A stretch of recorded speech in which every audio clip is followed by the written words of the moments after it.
Quem era Caceta e quem era Planeta? Eu sei que já fizeram muito essa pergunta pra você, mas eu fiquei pensando nisso antes. Eu falei, não vou nem pesquisar. Você era Planeta. Eu era Caceta. Caceta. Era Caceta. Eu lia o Planeta.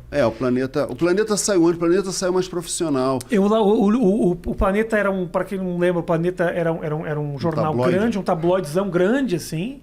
Né? Porque era grande porque na época, a Zero Hora, que é o jornal do Rio Grande do Sul... grande pra Porto Alegre. Era pequeno. Então o Planeta era... E tinha uma banca que tinha. E sempre que tinha, o cara salvava pra mim esse negócio. E aí eu me lembro que eu sempre lia, toda semana, quando saía, eu lia, e minha mãe um dia me puxou num canto e falou: Rafael, eu acho que você tem que parar de olhar essas suas revistas de homossexual. Falou isso pra mim.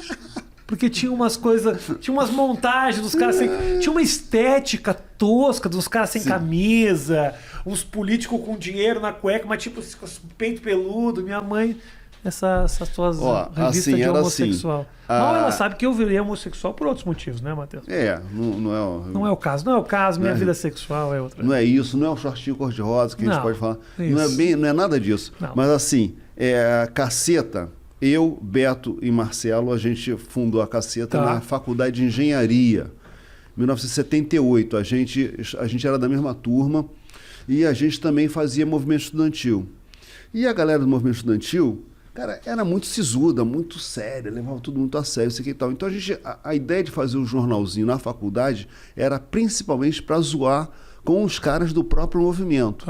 E aí foi sucesso na escola de engenharia, a gente começou a fazer para o resto da universidade e tal. Aí 2 anos depois a gente chamou o Cláudio Manuel, o Bussunda e até outros que depois saíram. Vamos fazer um jornal com outros assuntos, enfim, extrapolando os muros da universidade, e a gente vendia tipo poeta alternativo, sabe? Em na barzinho, mão mesmo, na mão? Olha. Em barzinho, de mão em mão, na praia, sabe? Tudo editado por vocês, escrito, editado, tudo. Era tudo ali, então era muito tosco. Aí depois a gente convidou uma pessoa, um gráfico, né? Para dar dar alguma apresentação naquilo. Mas o texto era todo nosso. E a gente vendia assim. E assim foi até 84, quando surgiu o Planeta Diário. E o Planeta Diário surgiu, era o Hubert, Reinaldo e o Cláudio Paiva. Enfim, é isso. O que acontece? O Hubert, eles três, eles eram cartunistas do Pasquim, falecido Pasquim. E o Reinaldo, na época, o Pasquim já estava na baixa, o Reinaldo era editor do Pasquim, a gente não conhecia os caras. E chegou uma das edições do jornal da Caceta, a gente falou, a gente queria ser conhecido e tal, não tinha rede social, não tem coisa nenhuma, mas a gente tinha que bater na porta das pessoas e tal. Fomos no Pasquim. Eu e o Bussunda, a gente levou um jornal, a gente, cara, o Pasquim, aquela coisa, né, mitológica, vamos lá tal. Aí a gente chegou no Pasquim, aí fomos recebidos pelo Reinaldo, que a gente, um grande cartunista, Reinaldo, vai falar com a gente e tal, e lá passando Jaguar, Milor Fernandes, aquela. Cara, só parecia que você estava no Olimpo, né? Aí o Reinaldo pegou o jornal, a gente faz um jornalzinho de humor, sabe? A gente queria, assim, ser que nem vocês. Que legal. E tal, vamos, a gente aqui. E eles tinham uma página em que eles botavam sugestões, dicas e coisas assim, estavam pintando, novidades e tal. Então a gente levou o jornal pensando, vamos botar lá, né? E aí, semana seguinte, a gente comprou nada, na outra comprou nada, na outra... Nunca. Nunca saiu. Nunca saiu, tal. Aí, dali a pouco, aparece o Planeta Diário. Filha da puta, o cara roubou nossa ideia e fez um jornalzinho, cara. Bonitinho, editadinho, organizadinho. E, tal. E os caras, obviamente, como eles eram do ramo, né? Eles conheciam o editor, sabia como que fazia para a coisa chegar, ser distribuído nacionalmente nas bancas de jornal. Lá no Rio, a Caceta, quando era jornal... Eu também tinha 2 ou 3 bancas que vendiam porque eu pedia, ia lá no jornaleiro, você pode botar aí pra gente? Legal, deixa aí, sei que não precisa nem, não, deixa aí se alguém aparecer e tal, entendeu? Que legal. Foi muito guerrilha, então, começo guerrilha pra caramba. Foi demais, entendeu, e tal. E no fim das contas não dava grana nenhuma, né? E teu ganho nisso era o quê? O que você fazia? O que eu fazia? Então, eu não sabia tocar violão. Não. Entendeu? Como é que eu ia chegar nas minas? Não era surfista. Não, é foda. Entendeu? No Rio de Janeiro, na Zona Sul, você não é surfista, não toca violão, não vai comer ninguém. Então o jornal, ele tinha essa missão, entendeu? Era esse era o principal objetivo. No comer gente. A gente chegava no Baixo Gávea, distribuía o jornal e sentava numa mesa. Quando a menina começou... A gente, porra, vamos lá. Um objetivo nobre, não é como... E me sustentava com a engenharia, né? Eu fiz engenharia, me formei, estagiei quando era estudante, depois trabalhei como engenheiro bem até a contratação para o TV Pirata. Ah, sim. Onde vocês faziam... Que aí, finalmente, a gente foi profissionalizado no humor. O caminho para ter o Cacete para entrar na TV foi a entrada pelo TV Pirata da turma, Foi, né? exatamente. É aquela coisa que falam assim, o sucesso da noite pro dia leva mais ou menos uns 10 anos. O cara trabalha pra caralho. Porque a gente lançou em 78, em 88 teve o TV Pirata. Então a gente ficou 10 anos... Pra estourar da noite pro dia. Pra estourar da noite pro dia. Como é que era o esquema de trabalho na TV Pirata, cara? Porque... Porra, foi gigantesco aquilo, né? E depois acho que o Cacete do Planeta acabou pegando o mesmo horário, não era? Uma terça-feira à noite, não era? Era o horário do... Eles começaram a terça-feira. Definiram que terça-feira era a noite do humor. Isso. Entendeu? Então o TV Pirata foi um programa semanal, ficou terça-feira. Depois, quando o TV Pirata acabou, o Boni criou a Terça Nobre. E ali tinha 2 programas de humor. Tinha um programa de humor mesmo, que era... o Cacete Planeta, tinha o programa Legal da Regina Casé e Luiz Fernando Guimarães, mas também tinha, acho que Leandro e Leonardo, tinha 2 programas, que é dois comédia. outros programas. Se você olhar bem, dá pra rir. Mas aí trabalhar na TV Pirata, como é que era? Um puto elenco foda pra caramba. Elenco e também a redação também. Redação incrível. Tinham coisas... Já tinham... Uma coisa genial que eu sempre achei que era... Além da paródia, tinha umas novelas... Era uma paródia, mas com personagens que eram totalmente recriados, assim, que tinha longevidade, fogo no rabo, lembra? Foi essa. Não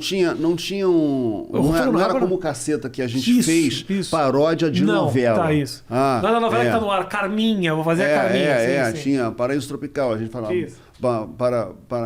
Paraíso do Bilal, entendeu? Chocolate com Caminho das Índias, com a minha nas Índias. Isso. Enfim, tinha essa coisa assim. Lá não, era uma novela. Eles criaram uma novela chamada Fogo no Rabo, e essa foi de Hubert e Reinaldo do Cláudio Paiva, entendeu? Eu lembro disso. E era bem divertido. Agora, eles brincavam com os tiques das novelas. Ali foi o seguinte, o que aconteceu? A chegada do TV Pirata. O Jô Soares saiu da Globo, foi pro SBT. E ele saiu ele queria fazer o talk show, mas ele não começou a fazer um talk show, né? Ele tinha o Vivo Gordo na Globo, ele foi pro SBT e começou fazendo Veja o Gordo. Então ele levou elenco e levou redação de humor para o SBT. E entre eles o chefe, que era o Max Nunes. E aí então criou aquele vazio, aquele enorme buraco com a saída do Jô Soares, né? Pô, foda, não tem. É inevitável. Não fui. Mas, enfim, aí começaram a ver que tipo de programa eles queriam fazer e tal. O Cláudio Paiva já tinha saído do TV Pirata, o Guel Arraes era diretor, tinha feito Armação Ilimitada, tinha feito algumas novelas, núcleo de novelas de humor ali da hora das 7, né? Das 7 da noite. Então eles dois se juntaram e começaram a pensar um programa diferente.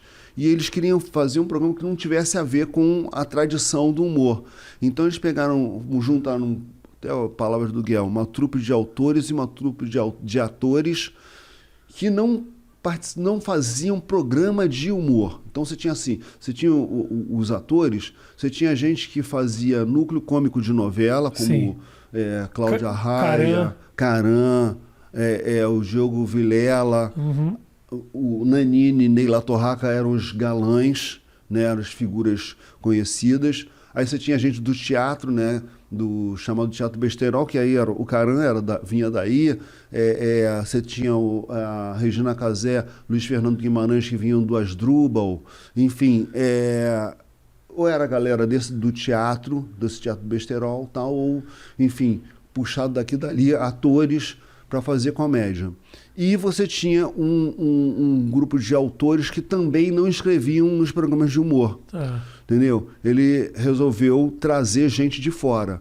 E aí ele chamou o pessoal do humor de imprensa, que era o nosso caso ali, Caceta, Planeta, o pessoal dos quadrinhos aqui de São Paulo, o Laerte e o Glauco.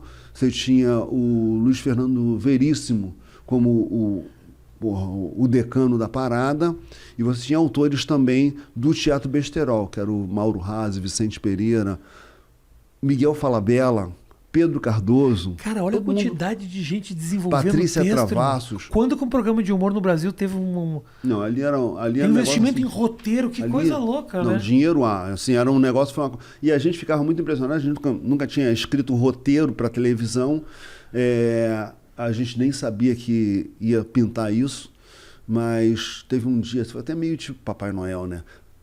Pouco antes do Natal de 87, o Cláudio Paiva ligou pro Beto. Beto morava junto com o Bussunda e o Cláudio na época, né? E a gente tinha uma pelada toda quarta-feira. Uhum. E aí, um pouco antes do Beto sair para a pelada, o telefone tocou, era o Cláudio Paiva, e vocês gostariam de tentar fazer televisão, não sei o quê? Porra, ele chegou com essa novidade na pelada, a gente ficou, caralho, porra, é mesmo, não sei o quê. Estragou o futebol. Aí eu tava trabalhava na Promon como engenheiro, mas tinha aquele período de férias coletivas de Natal, Ano Novo. Cara, emburaquei, li um livro de roteiro do Doc Comparato para entender como é que fazia o desenho da piada. Aí eu pegava as revistas e via o que dava para transpor. E a gente também se reunia e bolou milhões de coisas. A gente tinha que entregar, sei lá, uns 10 quadros, a gente entregou um calhamaço, uma tonelada, que dali saiu muita coisa. Que realmente eles produziram. TV Macho, muita coisa saiu dali. Tudo isso saiu daquele momento daquele ali. momento. TV Macho, por acaso, acho que não, acho que a gente fez depois. Mas era de vocês. TV Macho, foi uma encomenda. TV Macho era incrível, era com o Caran. Ele fazia um apresentador, tipo, machão, homofóbico, porra, mulher não presta, os negócios, era muito bom. O cara bem grossão. Grosseiro. E tinha os negócios de futebol, era muito legal. Regina Casé era uma chefe de torcida que aconteceu lá e tal. Mas do Botafogo, acho que ela era. Exatamente. O TV Macho, ele surgiu do seguinte, a gente já tinha entregue, o programa estava rolando, não sei o que e tal, e aí o Cláudio Paiva falou, cara, fez uma encomenda pra gente, olha, porque eram 5 atores e 5 atrizes.